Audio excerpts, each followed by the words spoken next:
तेज प्रताप जी के बयान से पार्टी का कोई नेता, कोई कार्यकर्ता, कोई मतदाता सहमत नहीं है। और आपने देखा होगा कि तेज प्रताप जी के बयान का कोई बिहार में महत्व नहीं है, किसी ने कोई समर्थन भी नहीं किया उनका।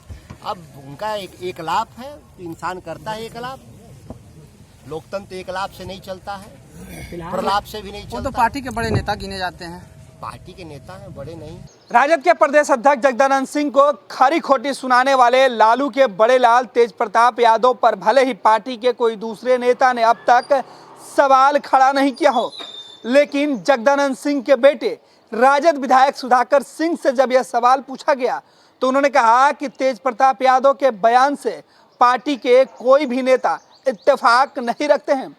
तेज प्रताप अपने ही राग अलापते रहते हैं, उनके बयान का पार्टी के अंदर कोई मतलब नहीं बनता है। सुनिए, पहली बार अपने पिता के ऊपर सवाल उठाए जाने के बाद सुधाकर सिंह ने लालू प्रसाद यादव के बड़े बेटे तेज प्रताप यादव पर क्या कुछ कहा है। देश भर में बढ़ रहा है, बिहार भी उसका हिस्सा है। और इसमें डबल इंजन के जो सरदार हैं, दोनों लुटेरे सरदार, वो दिल्ली वाले प्रधानमंत्री और बिहार वाले मुख्यमंत्री, डीजल और पेट्रोल पर जितना उसका बेसिक प्राइस है उससे 2 गुना टैक्स वसूल रहे हैं। यह जो सरदार हैं दोनों, यह देश को लूट रहे हैं दोनों हाथ से, और उसमें उसी के चलते पूरी महंगाई बढ़ रही है। और प्रदेश में इस समय बेरोजगारी अपने चरम पे है, जैसा कि उन लोगों ने कहा था कि 19 लाख रोजगार देंगे। अभी लॉलीपॉप और झुनझुना दिए हैं। विधानसभा में बजट पेश कर रहे थे बिहार के उप मुख्यमंत्री और उनका जो सरदार हैं नीतीश कुमार, जो कहे कि 200 करोड़ में बिहार के 20 लाख लोगों का रोजगार हम लोग देने जा रहे हैं। स्वरोजगार को भी अब रोजगार मानते हैं। सबसे बड़ी परिभाषा बदल गया। रोजगार पहले हम लोग मानते थे जो सरकार में नौकरी मिलती थी उसको रोजगार मानते थे। स्वरोजगार जो अपना हम काम करते थे, बिजनेस व्यापार, उसको हम लोग स्वरोजगार मानते थे। अब ये कह रहे हैं स्वरोजगार ही रोजगार है। ये तो परिभाषा ही बदल दिया लोगों ने। और शेरे कैमूर और शेरे बिहार के नाम से जाने जाते हैं जगदानंद जी, और उनको तेज प्रताप जी ने कहा था कि हमारे पिताजी की बीमारी की वजह वही है और पार्टी को कमजोर कर रहे हैं। तेज प्रताप जी के बयान से पार्टी का कोई नेता, कोई कार्यकर्ता, कोई मतदाता सहमत नहीं है। और आपने देखा होगा कि तेज प्रताप जी के बयान का कोई बिहार में महत्व नहीं है, किसी ने कोई समर्थन भी नहीं किया उनका। अब उनका एक लाभ है, इंसान करता है एक लाभ। लोकतंत्र एक लाभ से नहीं चलता है, प्रलाप से भी नहीं चलता। वो तो पार्टी के बड़े नेता गिने जाते हैं। पार्टी के नेता हैं, बड़े नहीं, पार्टी से बड़े नहीं है। पार्टी से किसान आंदोलन के विषय में क्या कहेंगे? सरकार के द्वारा कहा जा रहा है कि किसानों के लिए, किसानों के हित में ये बिल लाया गया है, मगर आप लोग विरोध कर रहे हैं। बिहार में 2006 में यह कानून आया था। जो दिल्ली में कानून बना है, भारत की सरकार ने जिस कानून को बनाया है, यह कानून बिहार 2006 में आया।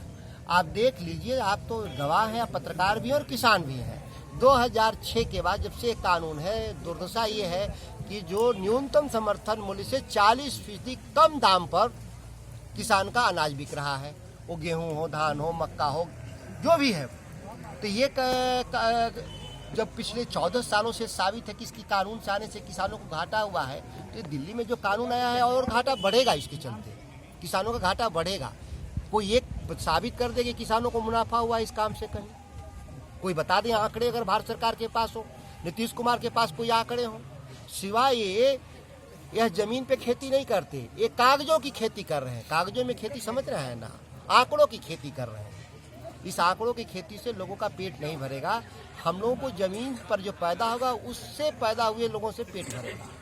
बिहार में सर कुछ दिन पहले अभी तालीमी मरकज का जो बहाली हुआ था उसको बर्खास्त किया गया, उन लोगों को निकाला गया, इस पर क्या कहना चाहते हैं? नीतीश कुमार की सरकार हर गैर कानूनी काम में लगी है जो नहीं करना चाहिए।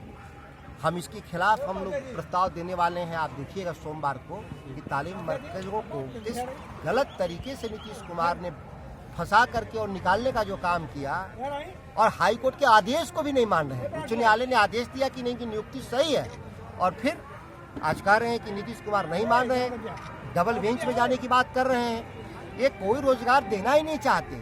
हम लोग तो बार बार कर रहे हैं, आप 19 लाख के झांसे में क्यों हैं? ये 19 लाख निकालने वाले लोगों में से हैं। जो इनको नौकरियां मिली हैं उनको ये बाहर करने वाले लोग हैं। आप दिखे देश में प्रधानमंत्री कहे हम 2 करोड़ लोगों को नौकरी देंगे, और जब सरकार में आए तो हर साल 2 करोड़ नए नौकरी तो मिले नहीं, 2 करोड़ पुरानी नौकरियां भी चली गई। 7 साल में 14 करोड़ नौकरी से निकाल दिया इन लोग। ये हाईकोर्ट के भी आदेश को नहीं मानते। धन्यवाद।